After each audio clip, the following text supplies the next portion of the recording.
First of all, I'd like to thank everybody for taking the time to join us this morning. We believe you'll find the information beneficial and useful. Once again, my name is Steve Horst. I'm the Regional Sales Director with Watchful. Just a little bit about Watchful Software, the company. We're a spinoff from Critical Software, which is a Portuguese software development company. We are probably the fourth or fifth company to be born out of Critical Software. We have our headquarters in New York City. We have a global sales organization. We have customers around the globe, and we're here today with Sphere, which is our preferred partner who is sponsoring the webinar with us this morning. Okay, there we go. A little bit about what we do. We help organizations to control and protect their sensitive and confidential information and to protect against information leakage by applying a company's defined information control policy to all types of unstructured information. To successfully implement a policy-driven classification process, most organizations need to answer the following questions. What data is truly sensitive? Who should have access to it? How is the data to be handled? When should the classification change? And where should the data be protected? We allow information to be classified as it's saved in the case of documents, spreadsheets, and presentations, and as it is sent in the case of messages and emails. We help to dynamically enforce an organization's information security control policy on all types of unstructured data at the point it's created and legacy data as well. It's a seamless integration into a user's normal daily tasks and workflow. We also make DLP solutions better. How do we do that? Well, we help you maximize the investment that you already made on your DLP solution. We do that with dynamic classification, tagging, labeling, and watermarking of your sensitive data. It helps you save time and money by reducing false positives. So there's a tangible ROI to that. Thank you, and I will now turn it over to Patrick Fields. There's my contact information if you'd like to learn more about Watchful Software. Thank you. Steve, thank you very much for that introduction to Watchful Software. Good morning, good afternoon, or good evening, depending on where you happen to be joining us from the world today. My name is Patrick Fields, and I'm a Senior Account Manager with Sphere Technology Solutions. And what I'd like to do today is just introduce you to Sphere, who we are, what we do, and give you a little insight into how we do it. So who is Sphere Technology Solutions? We are a solutions provider focused on improving security and enhancing compliance for our customers. What we do is we produce analytics to identify risk within our client's organization. We then utilize those analytics to craft a plan to remediate those identified risks. We then execute on that remediation plan to improve security, enhance compliance, and reduce risk within the environment. And then we deploy a level of automation for the environment to prevent the reoccurrence of those risks. I believe that we're in a great market space. As you notice here from this slide, we're a very fast-growing company, and we've been very, very fortunate to win some awards and be recognized for the hard work that we perform for our clients. Our service offering has three pillars. Those pillars are specialized professional services. This is the consulting, the work that we do for our customers to produce the enhanced security and the improved compliance outcomes that they're seeking. We perform this work using strategic software. These are the tools that we rely on to identify and remediate risk within our customers' environments. This is a combination of third-party technologies such as Watchful Software RightsWatch and our own intellectual property that we bring into a customer's environment.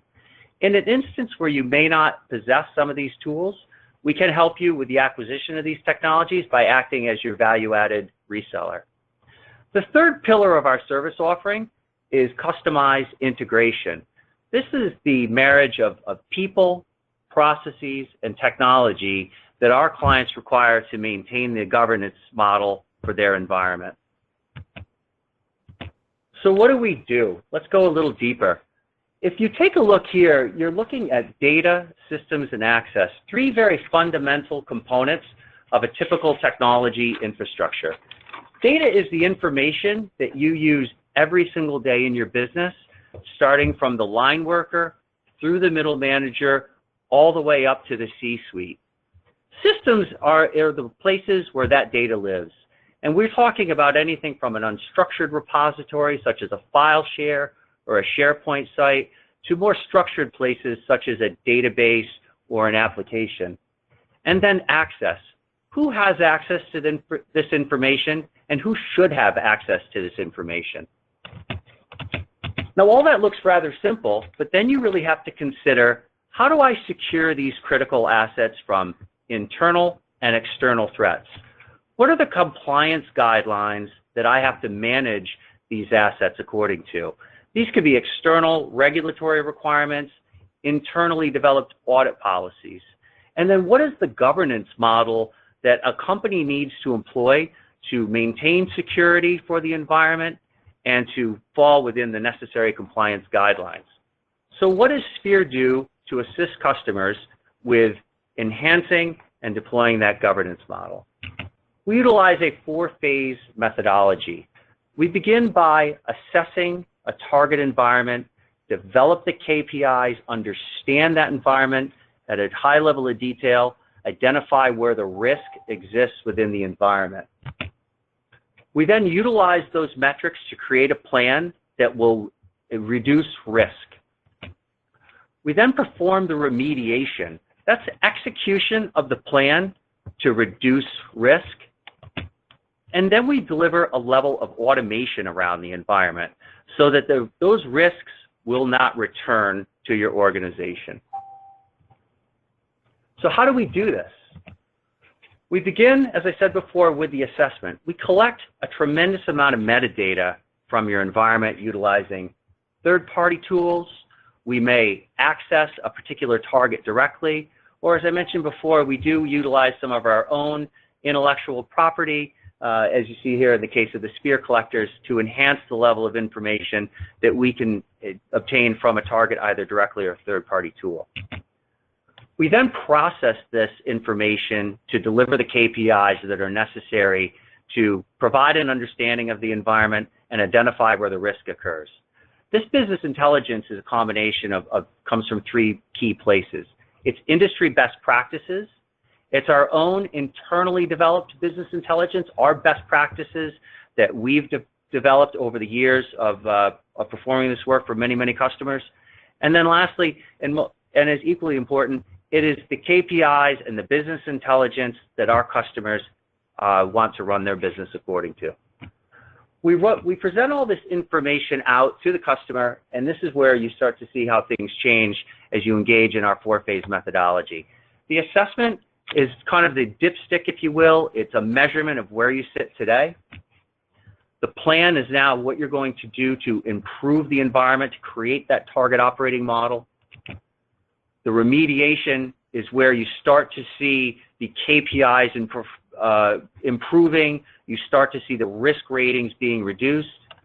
And then automation is the piece where we've tied together the people, the processes, and the technology to have risk reduction as a business as usual activity.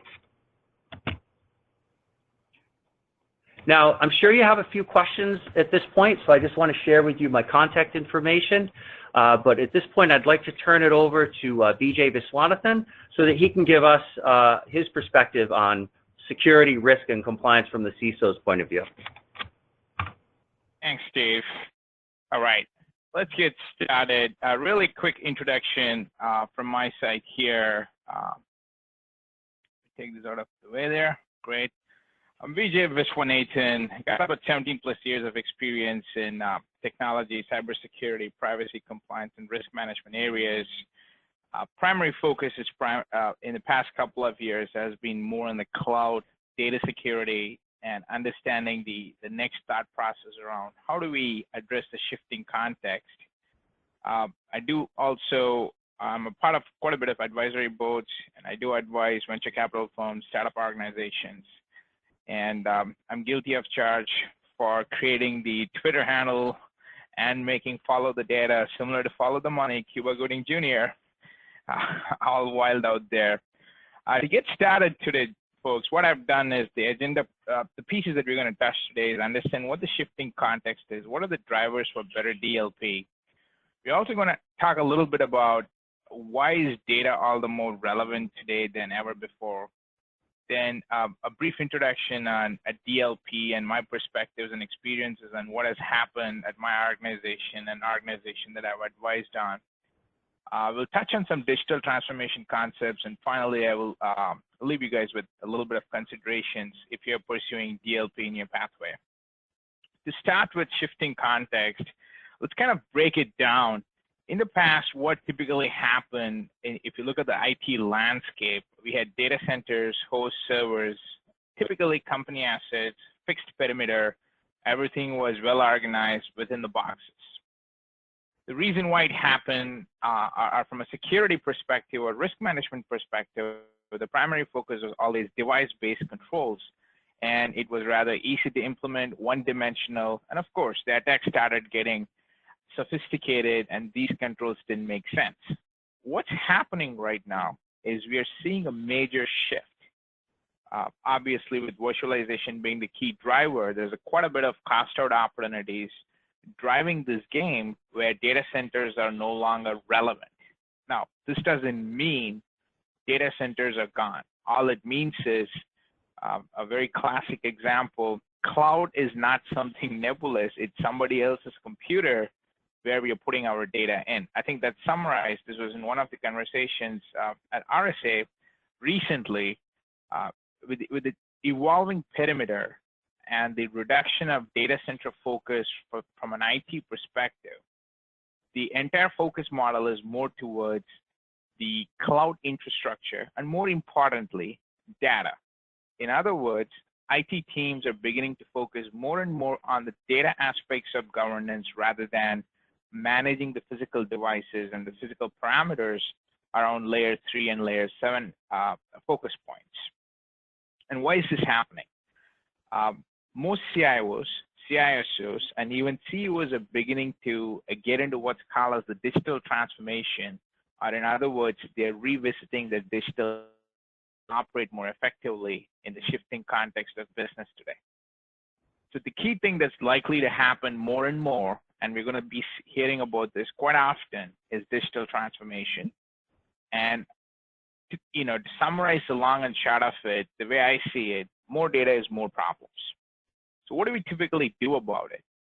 There are a couple of context scenarios we can approach, some risk strategies that are on the table that we can take a look at. But primarily, the takeaway from this particular visual here is business operations have transformed and consumption has evolved. BYOD devices are in the mix. Your perimeter assumptions are no longer same. Access to the right data at the right time at business speed is more important than the available. So with this as the kind of drill down into why the focus is more data rather than the physical perimeter, and let's connect the dots and seeing what a decent, a typical DLP control can really solve the problem for us. Now the Debbie Downer of the situation, right? We have the regulations landscape, obviously across the world. There are different regulatory requirements from a PII perspective, the financial perspective, and healthcare may be your core business area. Very relevant if you're considering a DLP path or a path to control and traffic your data, in other words. The key reason for that is most organizations that I have seen that have failed in DLP implementation have missed a key point. They haven't mapped the solution appropriately between the type of business operations that they do and the type of solutions that they're bringing into the table. Down the road, I'm going to talk about attack cycle looks like and why it is absolutely critical to understand the attack vectors within your organization before you go ahead and pick up a DLP solution or a similar type of approach. Long and short of it, I'm going to touch a little bit today on PCI DSS controls. We also can talk a little bit more about the state security breach laws that are constantly evolving, breach that happens.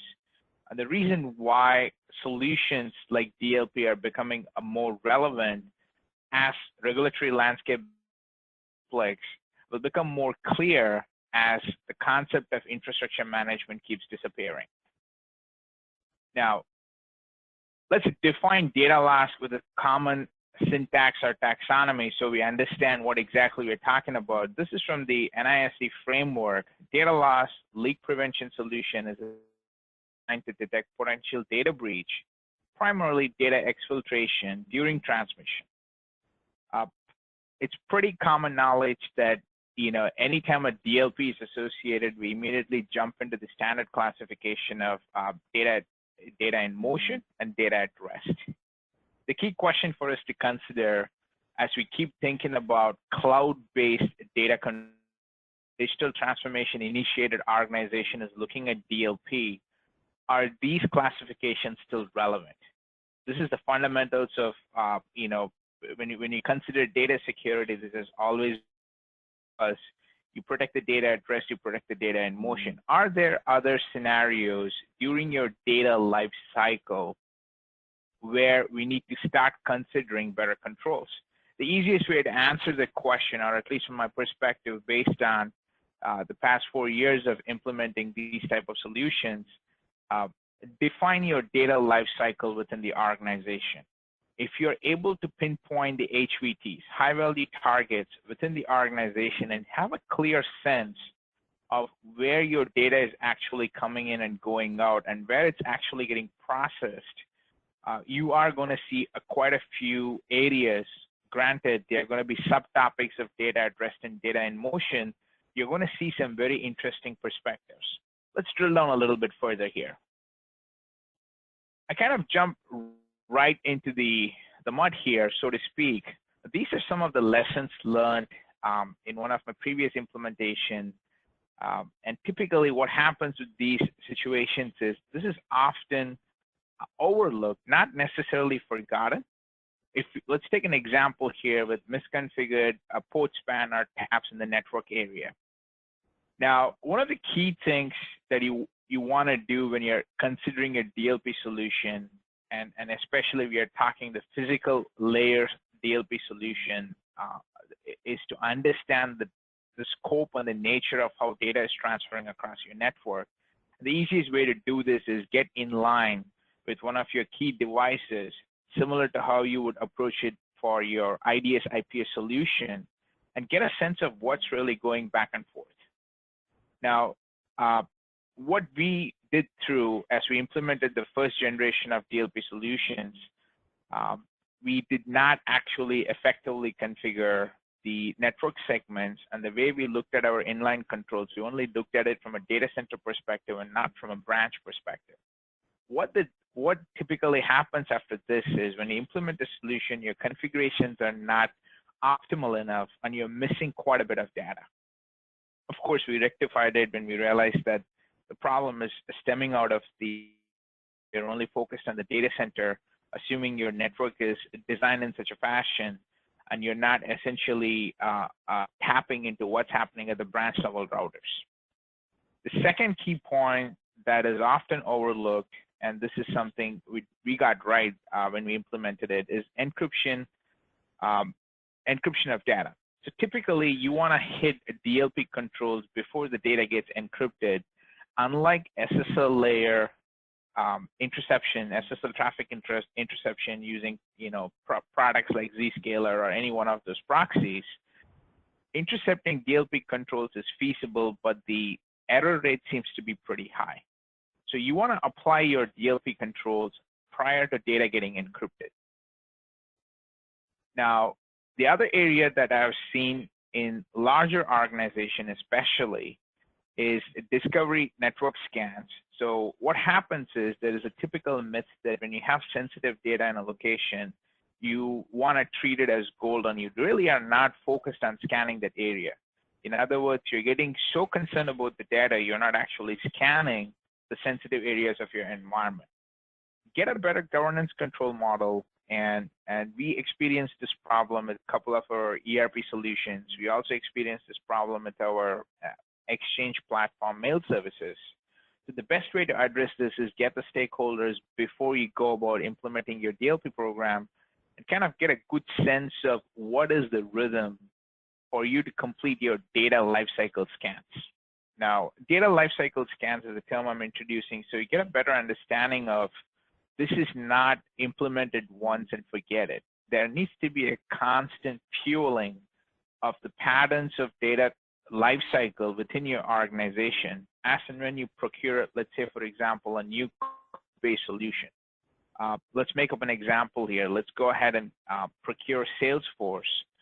The activity that you perform at Salesforce from within the organization and outside the organization changes the data lifecycle or the data lifecycle DNA of your organization. So a fundamental central point where you're able to connect the dots of evolving data lifecycle is very crucial for anyone to have a solid DLP control and in fact leverage the control to prevent data exfiltration. Finally, another example, there's tons of examples, but these are the key ones that I thought I would share today, was the network versus endpoint discovery scans.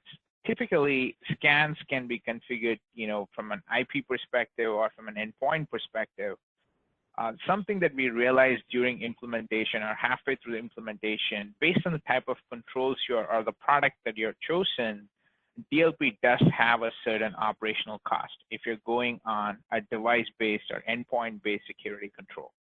Now, if you're considering a DLP solution that's purely data-driven from the cloud and it's dynamic in nature, this may not play such a big factor, but if you're a larger organization, you do want to consider the age of the devices that you have predominantly and the type of cost of operations. In other words, is there a system slowdown? Are you going to see a difference in your user process? Are you impacting other governing policies? For example, we do have NAC, network access control, across our domain. And one of the challenges we faced was ensuring the introgation piece and the DLP piece doesn't conflict with each other, but actually complements one another. So considerations of that sort is absolutely critical before you move into the DLP realm. Now, let me kind of summarize some key thoughts on what I call DLP housekeeping, whether you are choosing a product in-house in the cloud, whether you're approaching it from a layer 3 or a layer 7, or purely from a data perspective. A couple of things to keep in mind when you're considering InMotion.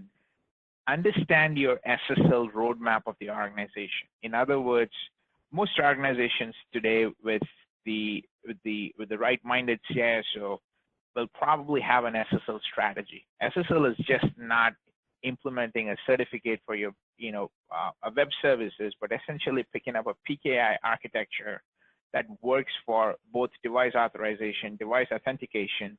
You could literally spin a security layer purely with the PKI model.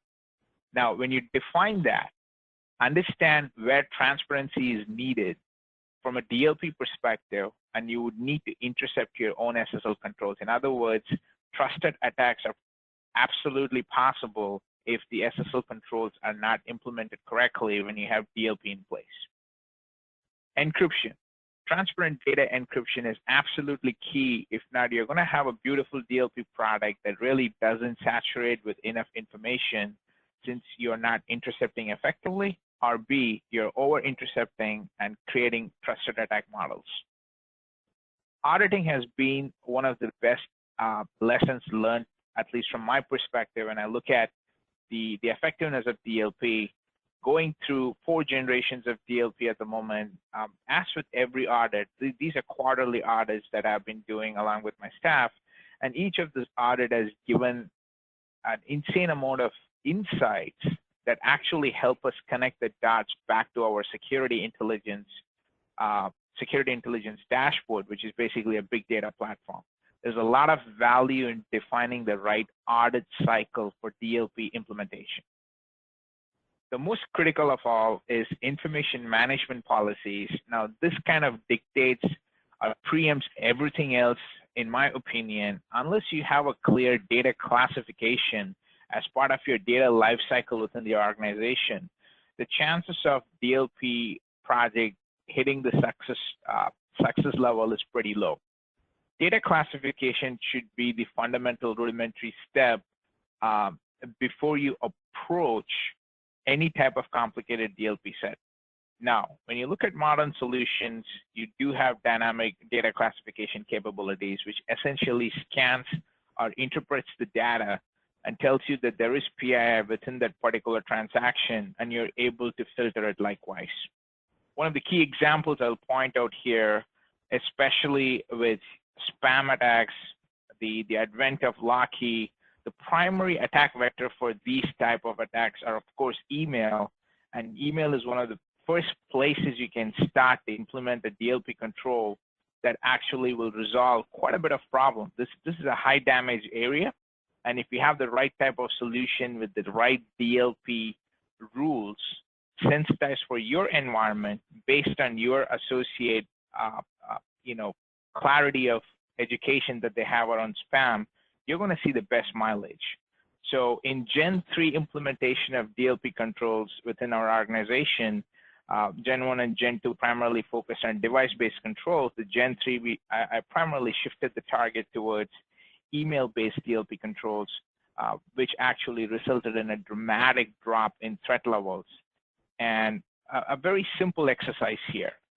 Anytime you do filter a particular email and you scan the DLP data, or your DLP controls are scanning and identifying data, instead of just blocking the email, actually send an email back to the user, telling them why you blocked the email, and walk through your company policy. Now, this has been the best exercise that we have put in place that has yielded better behavior from our associates. Anytime we block information, we teach them right away. This is almost equivalent to security as a self-service. When they receive an email, they get a link. We tell them about the latest hacks and threats, and then connect the dots for them to get a better understanding. Access controls. Access controls, this is a very interesting area. You can look at information rights management. You can also look at data loss prevention controls. The strategies of implementation are, they start at a similar layer, but the type of controls are different. In other words, you can achieve prevention of data exfiltration with both the strategies. But based on the appetite within the organization and the maturity of your identity and access management roadmap, you could pursue the rights management approach or complement your DLP with rights management, which is a lot more beneficial, which is where I'm focused primarily in the next generation of DLP deployment.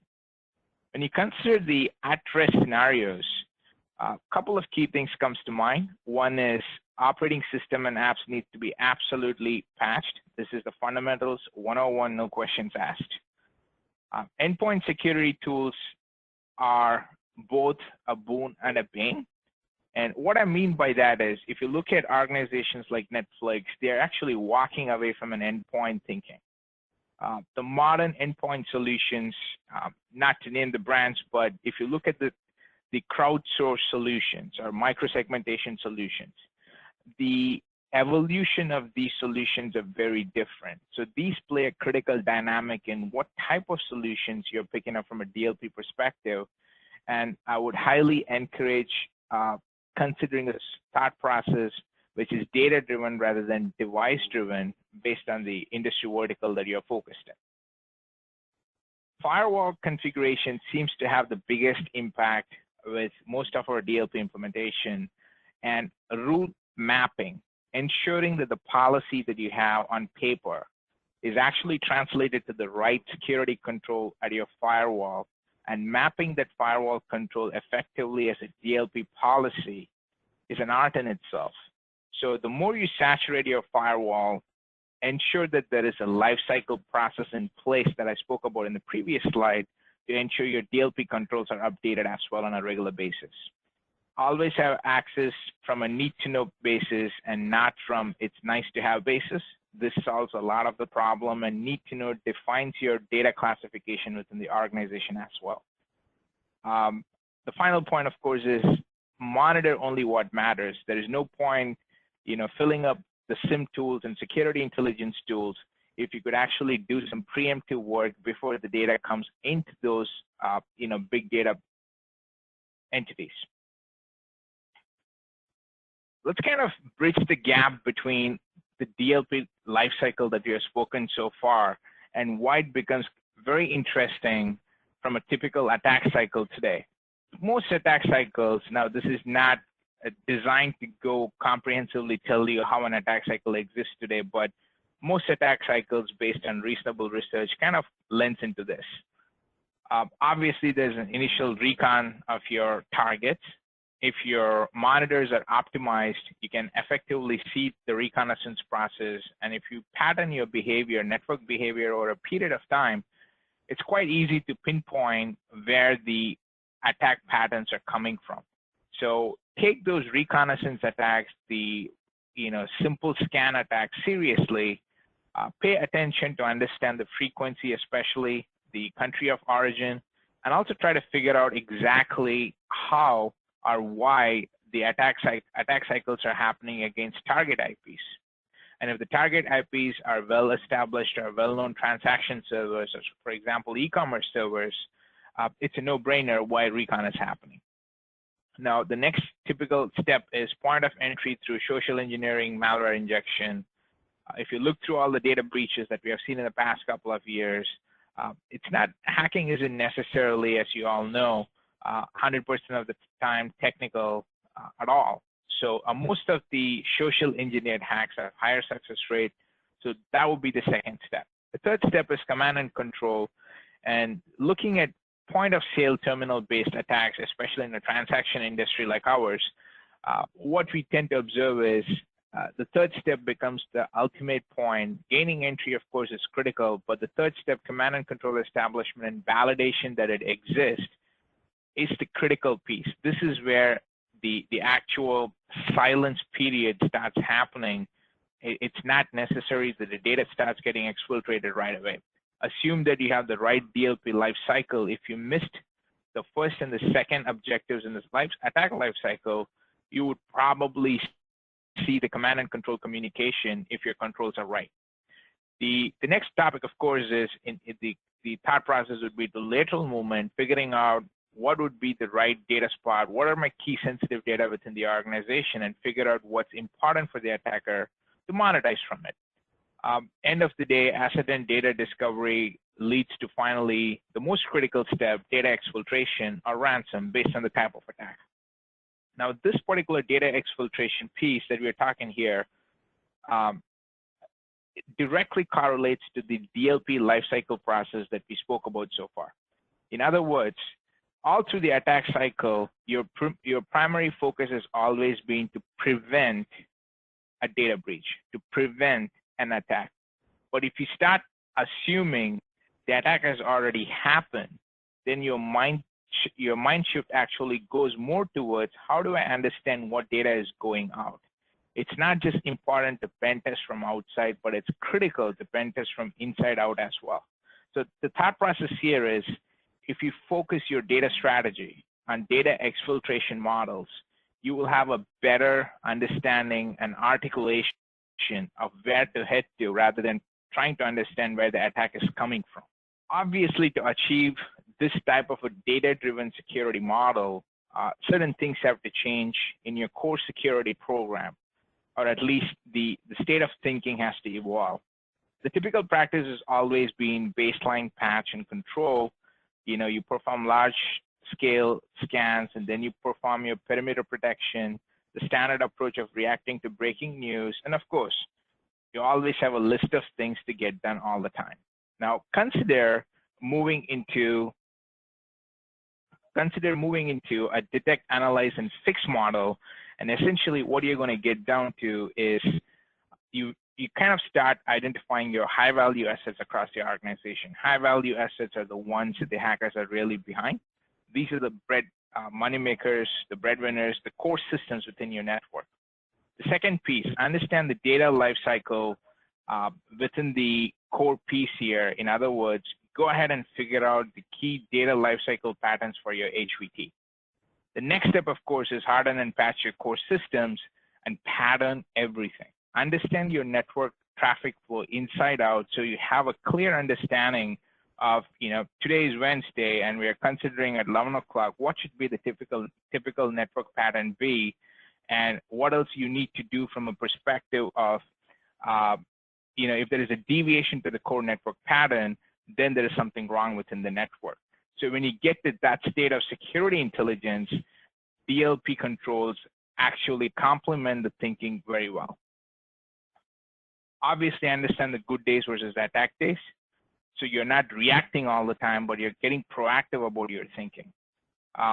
Finally, start predicting, and don't store everything with the belief that you would be able to retroactively go and figure out what's going on. Now, prediction-based models are something, it takes time, but what you could do with your right DLP control or the right DLP model will actually complement in getting to the prediction model. To solve problem with meaningful data controls. This is my experience, or at least the 3 lifecycle experiences that I've gone through. If these key aspects are not well defined with the key stakeholders across the organization, both the business as well as the technology stakeholders, the success rate of DLP, or for that matter, any security controls, are going to be challenging. You want to have accurate data definitions of everything within the organization. You want to make sure that the key requirements and the solutions are aligned. You want to look at a DLP solution that integrates with different platforms effectively. Primarily, I've seen some challenges with Mac operating system or Apple-based system not integrating very well, especially if you're looking at solutions that are endpoint driven. But if it's a database solution, you should not have any problem. Figure out how are you going to predict the problems, how are you going to right-size the solutions for those problems that you have actually predicted. Your thought process needs to be relevant, as in if the CEO and the CIO is trying to move towards a digital transformation, you want to be able to map it back to that relevant thinking in order to deliver effectively against the organization's requirement. Finally, customization of DLP controls is something absolutely crucial. Data exchanges, as new cloud-based solution keeps coming in, as new approaches of solving problem comes in, you want to have flexibility, and you want to start focusing at the data layer more and more than the actual physical device itself. And the last point is time to respond. Do the controls in your organization, the way you have implemented them, do they offer you in-time response, or does it take X amount of time to go configure the data, understand the data, and then figure out how to respond to the problem? That's a very critical perspective. Now, all said and done, how do I kind of compress all this into one page and figure out how do I build a solution, a security framework, so to speak, that actually works, that actually can deliver something? The thought process is start with data classification. This is the fundamental step 1. Step 2, understand the organization's digital transformation strategy and where are the key connectors in the strategy for your DLP thought process. Connecting back to housekeeping, get the basics done. As I spoke earlier, very simple housekeeping changes from business organization to business organization, but the fundamentals almost remain the same all the time. Figure out an identity strategy. What is your identity and identity management program look like? Does it use a lot more PKI? Does it still use passwords, the 2 factors of the world? What is your identity strategy and how are applications protected? Figure out how this identity strategy integrates to your authentication and authorization model, and how does these 2 aspects play into your DLP layering. Now, context-aware controls are absolutely crucial. As we get more unstructured data from resources that are not hosted within our data center, you want to get context ready and context aware. In other words, you are on a web page with sensitive data with no SSL, then the solution should be able to pinpoint and prompt the user you are in an unsafe zone.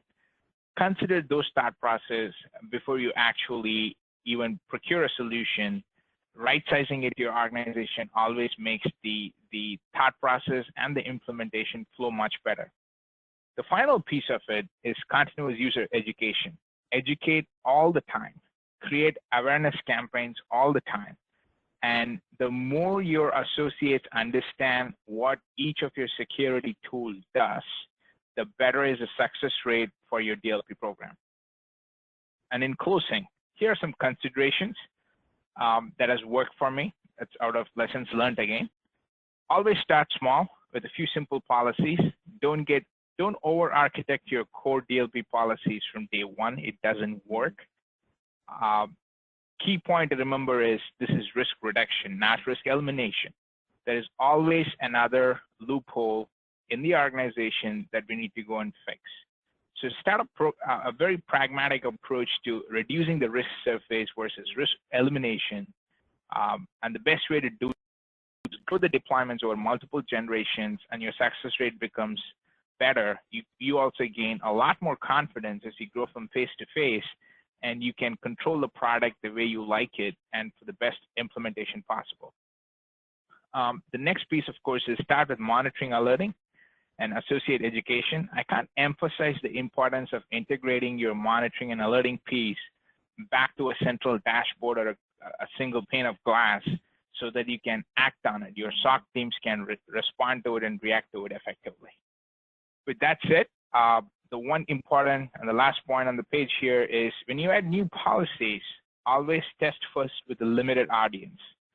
This is absolutely crucial, even though you may have a global policy and list of controls. Validating DLP controls, small sizing it, ensuring that it works as you scale is very, very relevant and important. With that said, Steve, can we open it up for questions? Sure, I'd like to open it up. Thank you, BJ, for that insightful presentation. We'll open it up for questions. If you have any questions, you can, I believe, type it into the question box, and then we'll answer them. We'll give you a minute to type in any questions. Patrick, do you see any questions? Yes, Steve, thank you. I did receive a couple questions. First one was, how does my organization implement a data classification program? And I'd like to start by answering that and then turn it over to Vijay. From the perspective of a solutions provider, we echo pretty closely what Vijay said.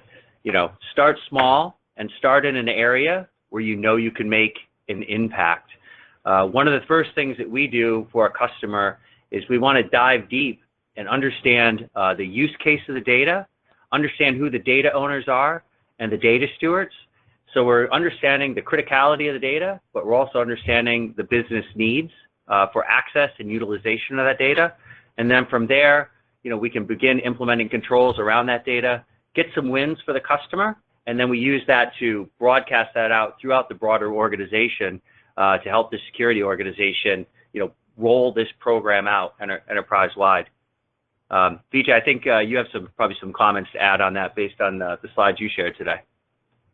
Absolutely. I would definitely echo on your thought process on getting the fundamentals right. As I kind of pointed out during the discussion earlier, data classification is not a security organization problem. Data classification is a business problem. Any business today most definitely leverages data to the maximum extent. Data analytics is the key. It's a competitive advantage. So ensure that your data classification doesn't stem from your DLP project's requirement. Ensure that the data classification actually is already in place, or facilitate that first with the technology groups and the business group, along with your general counsel, your legal team, before you embark on the DLP feature to get the maximum efficiency for implementation. The success rate is probably going to be much higher if the security teams don't own data classification. Fantastic. Thank you. Next question that came in, very good question. What role do you think reducing the data you hold plays in reducing overall exposure? This is related to one of the key components of the EU General Data Protection Regulations. At Sphere, we believe that overall data reduction is absolutely critical to reducing risk. One of the KPIs that we often produce for customers is an analysis of stale versus active data. And in many cases, you can immediately reduce risk just by reducing the amount of stale data you have. Vijay, do you have anything to add? I'm sure you've probably got some experience in that in your organization. Absolutely. I think to continue on your thought process on stale data, before you embark on this data lifecycle concept that I was talking about, understanding the data lifecycle within your organization, as you develop your data classification standards, the most critical piece to associate with that is your data retention standards. With data retention, you're essentially defining the longevity of data that needs to reside. The worst problem to have is having too much of data in hand that's doing nothing but eating up your storage space and not really delivering any value. The term I like to use within my organization is digital hoarding. So the more data you hoard, not only are you actually taking up a lot of the space, but you're creating additional exposure points from a regulatory perspective when data is not needed. So what do you do about this? Data retention needs to be an enforceable policy within your organization from key system, and deletion is the only way to go ahead and enable that particular piece. Data destruction needs to be an active component in your life cycle. The less the data footprint, the more you can focus on data in motion rather than data at rest, which is where the real meat is for data exfiltration. Wonderful. Great. Thank you very much. Next question, please describe how a specific document is classified, tagged, and how does that follow the life of that document? I'd like to start that and then hand that over to Steve. One of the key ways that Sphere attacks this challenge is a two-phase approach. We first want to use a solution to scan data to identify markers that would indicate it's a document covered by, say, PII policy, PCI policy, many of the other alphabet soup of regulation out there. But then we want to be able to enhance that and take it one step further by getting the business involved, by adding a tag or a watermark or a piece of metadata that can live with that document throughout its entire life cycle. And this is the piece where Rights Watch gets involved. And Stephen, I think you could share quite a bit more about that. Sure. Thanks, Patrick. Yes, documents can be classified dynamically based on the policies that you set up in the admin of the solution of Rights Watch. What we've seen with most of our customers is, and I think BJ mentioned this as well, they take an approach to the crawl, walk, run, where they start out basically just classifying their data and not really doing enforcement at first. So the first step would be doing the classification, and then they do the enforcement, and then they do because of the labeling and the tagging, integrating it with their DLP. One of the parts of your question was, is it encapsulated? It can be encrypted a couple different ways. I mean, you can use an external product because we tag it. We can encrypt based on certain tags. We also work with Microsoft Rights Management as well. Hope that answers your question.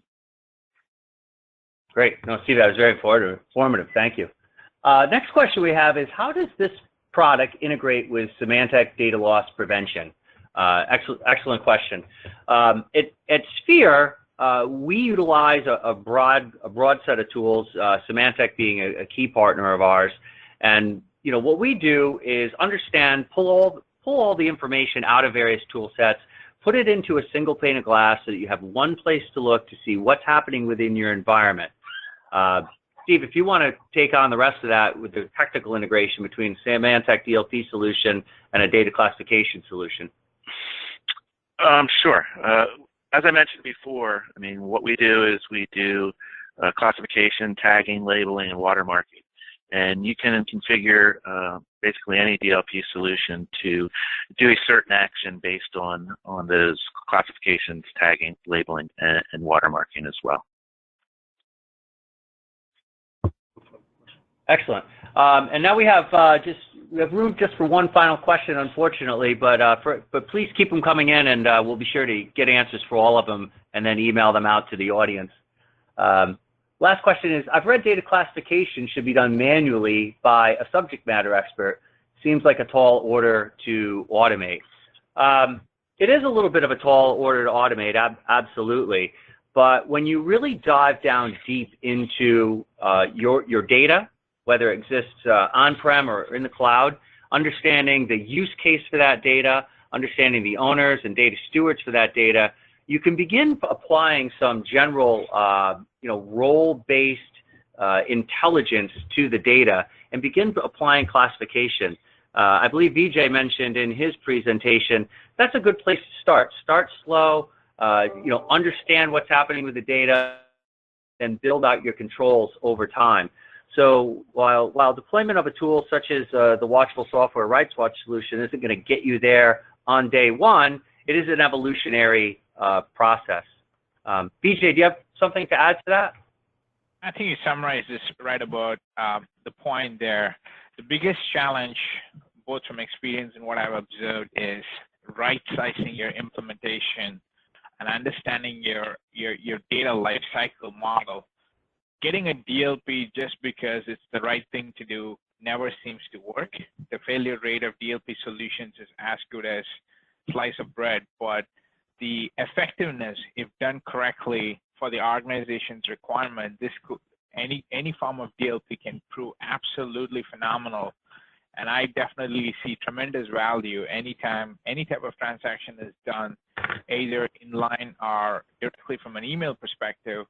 We always seem to at least have the ability to see transparently what's happening within the environment.